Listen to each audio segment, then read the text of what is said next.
Olá, bem-vinda, bem-vindo ao Elas Pautam. Vamos conversar nesta edição sobre os desafios da mulher no serviço militar.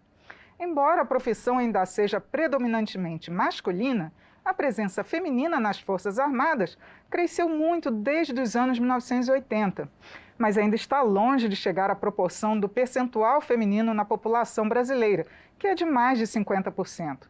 Segundo dados de 2020, sobre a composição feminina nas Forças Armadas, temos na Marinha 11% do efetivo total, no Exército 6% e na Força Aérea Brasileira, mesmo com maior percentual de mulheres, são apenas 18% do efetivo total. Já nas polícias subordinadas aos governos estaduais, são cerca de 28% das mulheres policiais civis e 11% do efetivo ativo da Polícia Militar. Para aprofundar o tema, vamos conversar com duas parlamentares que atuam na defesa dos direitos das mulheres, a deputada Tia Heron, do Republicanos da Bahia, e a deputada policial Kátia Sastre, do PL de São Paulo. Obrigada, deputadas, por atenderem ao nosso convite. É um prazer recebê-las aqui no Elas Pautam. Obrigada, Regina. Bom, deputada Kátia, eu gostaria que a senhora falasse primeiro sobre a sua experiência como mulher, já que a senhora é policial militar em São Paulo, na maior cidade do Brasil. É verdade. E, Regina, eu passei 21 anos, né, na Polícia Militar. Trabalhei alguns anos lá na ponta da linha mesmo.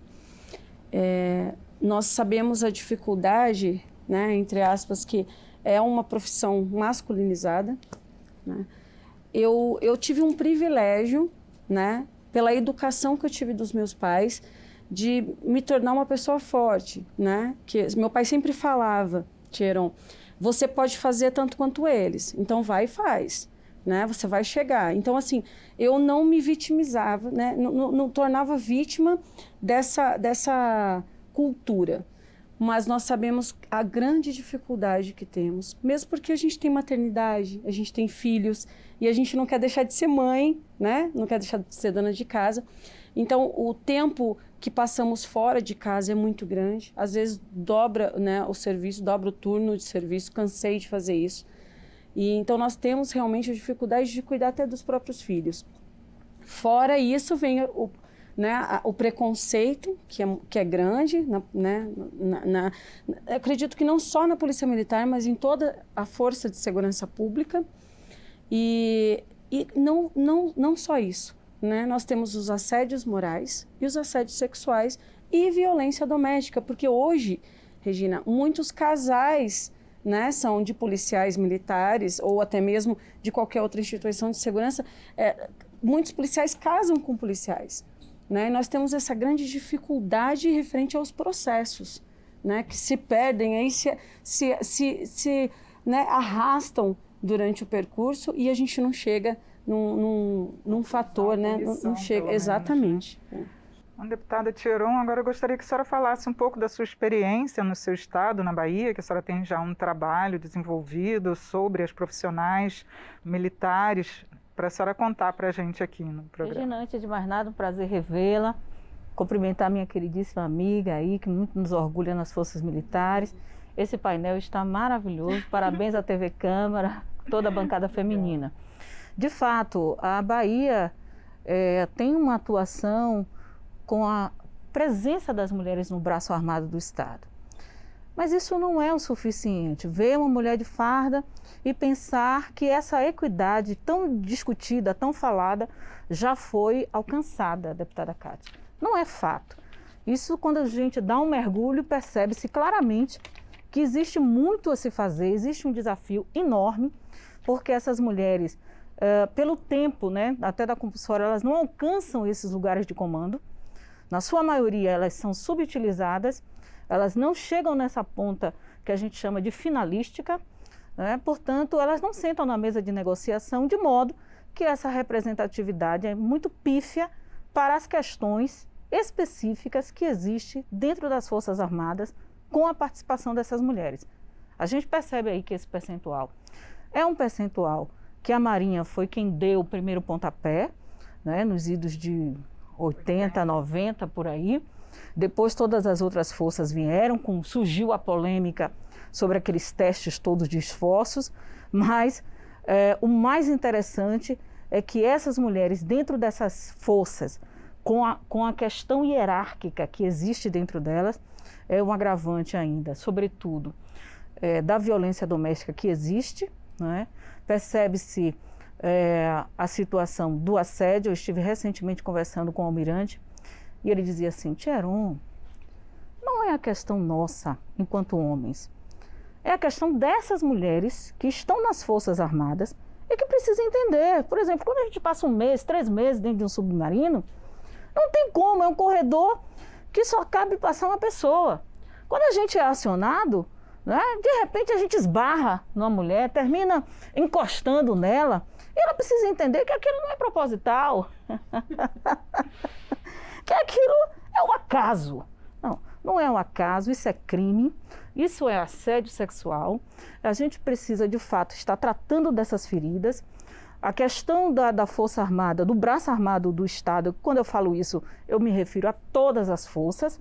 É preciso se fazer uma humanização, né? Fico muito feliz que a deputada Kátia vem dessa frente, que é a Polícia Militar.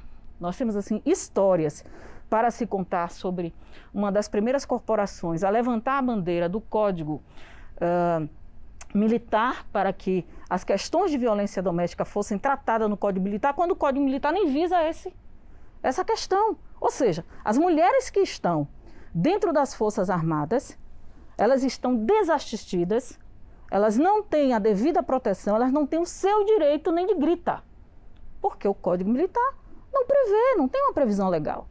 E a Constituição garante, né, que toda lei especial, qualquer uma outra, vai estar subjugada a essa lei especial. Por isso o nome, inclusive, de lei especial, que é o caso da Lei 11.340, a Lei Maria da Penha. Inclusive, deputada, as denúncias, por exemplo, de assédio moral, elas já, não é de hoje que a gente ouve falar, mas aumentaram com a denúncia de assédio sexual. Exatamente.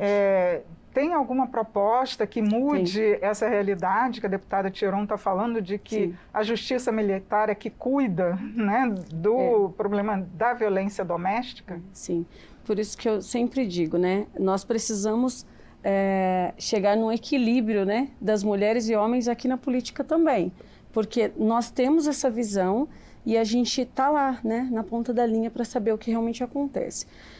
Eu tenho 3 projetos, né, 3 propostas de projeto de lei que já está sendo discutida, uma de assédio moral dentro dessas instituições, assédio sexual e outra de violência doméstica, porque hoje, muitos, como eu falei, muitos militares são casados com militares, Forças Armadas também, é o nosso convívio, né? A gente acaba se relacionando com as pessoas que a gente convive. E quando chega uma denúncia, né, numa delegacia, o delegado é obrigado a chamar um superior deles. E aí, como que funciona? Crime militar, porque é de militar para militar, e não entra como Maria da Penha, né?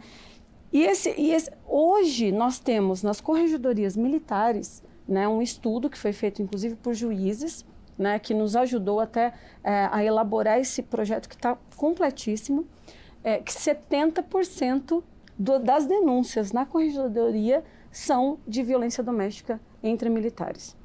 Então, qual que é a minha proposta? Quando for violência doméstica, não ser tratado como crime militar, e sim como Lei Maria da Penha. Né? Ele precisa responder como Lei Maria da Penha, porque quando o casal está dentro de casa, é um casal. Né? Você não está exercendo, por mais que o policial militar é 24 horas, mas dentro da sua casa, com a sua família, ele é homem e mulher. Né? Pai de família, e violência doméstica a gente sabe que atinge a todos, né? Não só a mulher, mas a família toda, são as crianças também.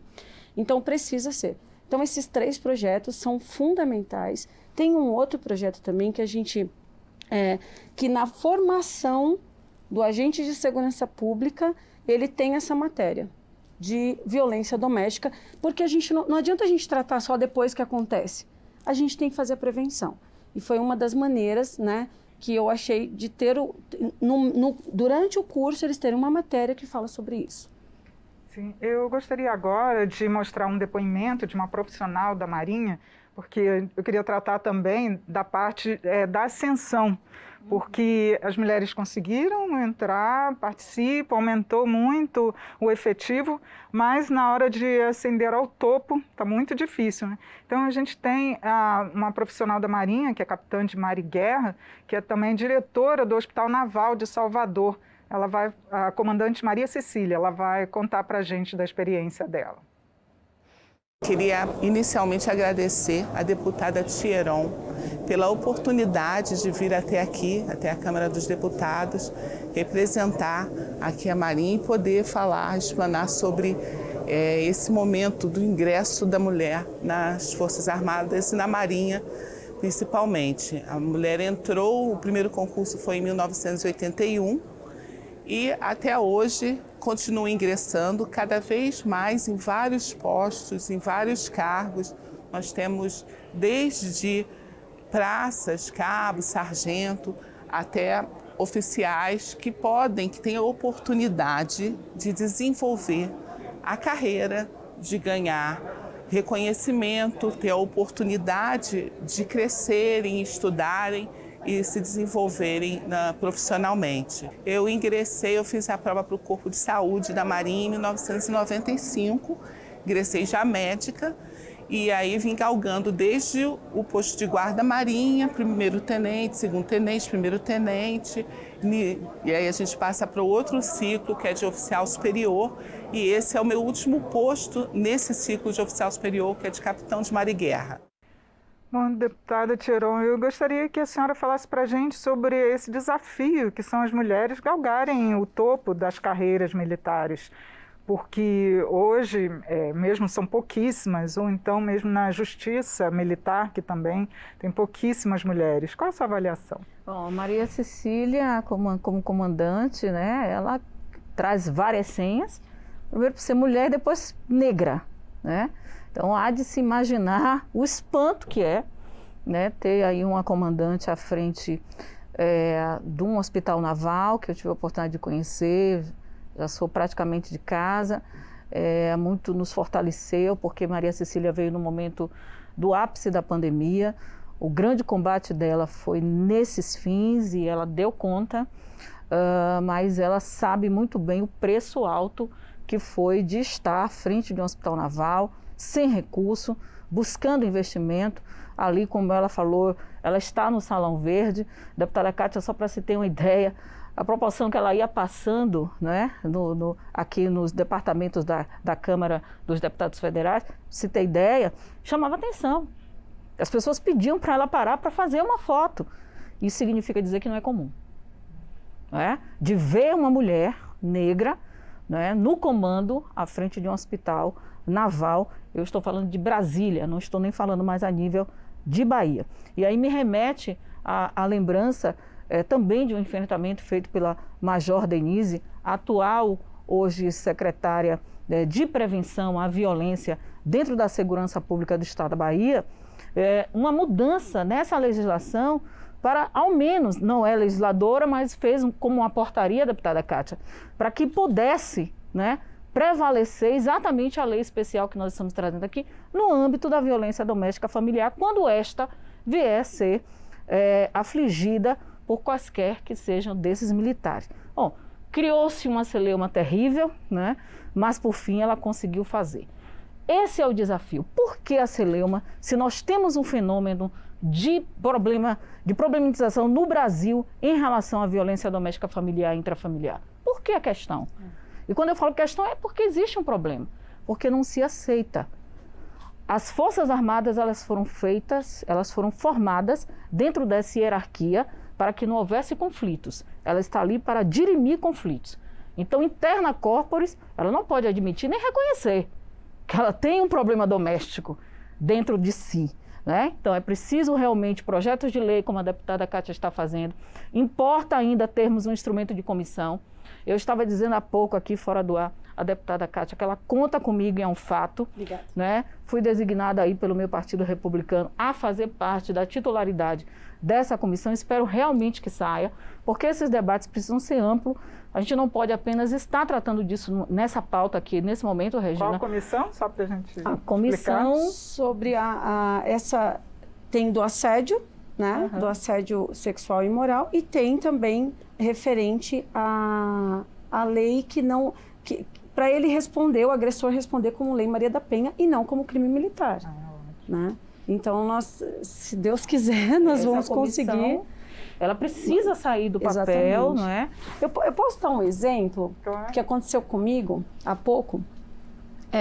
Eu recebi uma mensagem, olha como as coisas são absurdas, né? Uma mensagem de um major dizendo que eu não, como parlamentar, eu não conseguia fazer nada referente a aumentar o salário dos policiais militares do Estado. Falei, olha, major, é impossível, né, um parlamentar aumentar o salário, porque nós somos policiais militares do Estado de São Paulo, né? Aí ele falou assim, o meu erro e o da população foi ter acreditado em uma policial, em uma mulher proveniente da tropa. Ou seja, o problema seria ser mulher e policial militar, para não aumentar o salário do Estado de São Paulo. Não tem competência, né? Exatamente. Então, assim, era o fato... Eu não acredito que ele não sabia disso, eu acredito que ele sabia, mas a vontade e o querer de atacar por ser uma mulher vindo da tropa. Sem dúvidas. Né? Então, assim, esse assédio é constante, né? Isso nós precisamos acabar. O assédio moral, lembrando, Tcheron, que o assédio moral acontece não só com as mulheres, mas com os homens também dentro da corporação. É bem equilibrado isso, exatamente. Mas o assédio sexual, não. Né? Eu gostaria também que vocês avaliassem, tem um projeto de lei que prevê uma cota de 25% de mulheres nos concursos públicos para os efetivos militares, tanto polícia civil como polícia militar. Se realmente aumentando esse efetivo garantido em lei, se melhoram as condições das mulheres nesses Em São efetivos. Paulo é igual, o concurso é o mesmo. Né? Quem passar, independente da cota, entra. Né? Nós não temos essa cota mulher e homem. Tem um projeto de lei que está tramitando. Seria favorável? Mas eu acredito que não. Eu acho que nós lutamos por uma igualdade. Né? Concurso público, eu entendo que é concurso público. Então, nós precisamos ser... Nós lutamos por quê? Pela igualdade. A nossa Constituição de 88 diz que mulheres e homens são iguais perante a lei. Então, eu acredito muito nisso, né? O concurso está lá. O que a gente precisa é conscientização de que tenha mais mulheres, né, para fazer esse tipo de serviço, porque realmente tem mulheres que se encantam com isso. Quando elas vê, né, as mulheres trabalhando, elas gostam, mas muitas vezes não tem aquela, até mesmo da família, né? Não, estímulo, né? Um apoio. É isso que nós precisamos mudar na nossa cultura. Permita, deputada Kátia. Sim, Regina. Exatamente isso. Nós, no Brasil, nós não temos referências. Nós vemos ali a comandante Maria Cecília, ela é uma referência.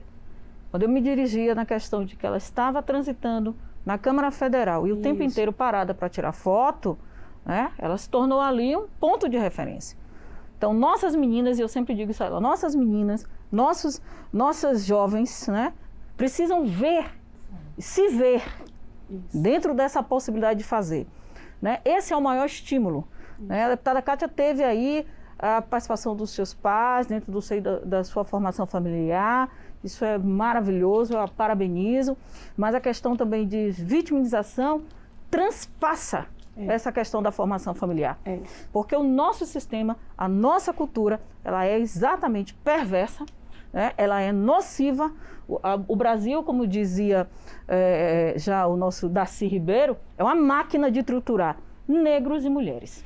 Então, não há de se mudar isso. Isso é história. Ninguém pode mudar isso. Então, eu não preciso me colocar como vítima. Eu não preciso me vitimizar. Eu já sou a vítima dentro desse sistema. Isso é história. Ninguém pode incinerar uma história ou negar uma história. Impossível. É um fato e passa a ser uma realidade dos fatos. Então, o que a gente precisa ter hoje é uma referência de mulheres. A deputada Kátia é uma referência de uma mulher parlamentar e militar. Então, dentro dos concursos, falar um pouquinho aí também das cotas, porque se não fossem as cotas, nós mulheres parlamentares não estaríamos aqui dentro dos partidos políticos. Então, é uma avaliação que precisa ser feita não superficialmente. A gente precisa realmente olhar com o olhar de quem vive isso na pele. Primeira coisa. Quando se fala das cotas de negro nas universidades, da mesma forma, o acesso. Por isso a gente chama de medidas afirmativas, né? Políticas afirmativas. É aquilo que foi feito para que tivesse um tempo ou um prazo de validade, né? Entretanto, ela se mantém porque, de fato, até conseguirmos ajustar essa sociedade dentro daquilo que a lei estabelece, como homens e mulheres iguais perante a lei, essas medidas afirmativas precisam se manter. E ninguém ainda não inventou nada melhor ou mais eficaz do que as cotas, quer seja para negros, quer seja para as mulheres. Deputada, um outro fato também, a gente tem que avaliar que, como mulher nas Forças Armadas, por exemplo, a licença maternidade de 180 dias ainda não é previsto para as policiais, para as militares. Como é que isso tem sido visto, tratado? Também tem alguma previsão de se mudar as regras nesse sentido? No estado de São Paulo, nós temos esses 180 dias como licença maternidade, né? Então, no estado de São Paulo, porque cada estado tem o seu regime militar. Então, no estado de São Paulo, nós temos os 180 dias como licença maternidade. E, assim, em termos de Brasil, não seria o caso de uma proposta que levasse isso, realmente, porque todas as policiais acabam sendo prejudicadas nos outros estados, né? Sem dúvida. Com certeza, sem dúvida. O que nós precisamos fazer, porque assim, cada um tem um regime, né? Agora, eu acredito que nós entramos aí num regime da Previdência das Forças Armadas, então, eu acredito que legalizou para todos os estados. Então, nós temos os 6 meses, né, de licença maternidade regularizada. Os regimes privados já são de 4 a 6, aí dependendo de cada entendimento. Só uma última pergunta, que já está terminando o nosso tempo, é do serviço obrigatório militar. Queria saber a opinião das senhoras, se as senhoras são favoráveis que também as mulheres tenham essa obrigatoriedade, como os homens têm ao completar 18 anos. O serviço obrigatório, já houve tempos que assustavam as pessoas, né? Hoje não mais. Tanto é que surgiu um paralelo ao serviço obrigatório militar, que são os transitórios, né? A deputada Kátia pode também falar isso com maior pertinência. E eu fico pensando, o pós, né? Passa ali, salvo engano, 5 anos, né? Naquele período, servindo as forças, e depois daqueles 5 anos é o que a pessoa aprende a fazer, o que o civil aprende a fazer, logo depois que sai, né? Perde-se, né? Aquele chão e pergunta, bom, o que é que eu vou começar a fazer? Então, o serviço obrigatório, ele nasce dessa necessidade de também começar a construir um estímulo a essa sociedade para o ingresso para as Forças Armadas, né? Mas, em seguida, as pessoas com o encantamento, perde-se ele, volta para a vida comum, vamos dizer assim, e o que fazer nessa vida comum? Porque o serviço militar também é um serviço da questão social, não é? Você tira muitos meninos da marginalidade, você acolhe muito dessas famílias, né? Se torna uma coluna vertebral dentro dessas famílias. A partir do momento que perde-se isso, perde-se também a condição econômica, né? A questão da empregabilidade. Então, o serviço obrigatório nasceu, hoje não se fala praticamente nada sobre isso, porque está consolidada, né? Essa participação da sociedade. Eu acho bacana porque, como a Tieron falou, tira muitas crianças, né, dessa... nós temos alguns programas, em São Paulo tem o ProERD, né, que é um programa militar que nas escolas, né, que é prevenção de drogas. As crianças gostam demais, né? A parte infantil gosta muito de ter essas aulas com os policiais, né, por estar ali uma presença fardada. E esse serviço, eu acredito que tira esses jovens, né, nessa fase adulta, já, né, já caminhando para a fase adulta, tira esses jovens da rua, tira esses jovens do mundo, muitas vezes, que eles vivem. Eu acredito que nós precisamos continuar, sim, né, com esse serviço e dar mais ênfase, inclusive. Né, que eu acredito. Hoje a gente fala em escolas militares, assusta muita gente, mas esses jovens eles gostam de regras, eles gostam disso, né? Eles gostam de seguir aquilo, eles têm orgulho de ver aquilo. Então, eu acredito que a gente precisa, sim, até enfatizar, né, o serviço militar. Eu acredito que é bem bacana. Deputadas, muito obrigada por participarem aqui. É um prazer enorme a gente poder discutir esse tema aqui que afeta a sociedade. Obrigada. Eu conversei sobre os desafios da mulher no serviço militar. Foi com as deputadas Tia Heron, do Republicanos da Bahia, e a deputada policial Kátia Sastre, do PL de São Paulo. Você também pode acompanhar o Elas Pautam pelo YouTube da TV Câmara ou pelo podcast da Rádio Câmara. Eu sou Regina Assunção, agradeço a sua audiência. Até a próxima.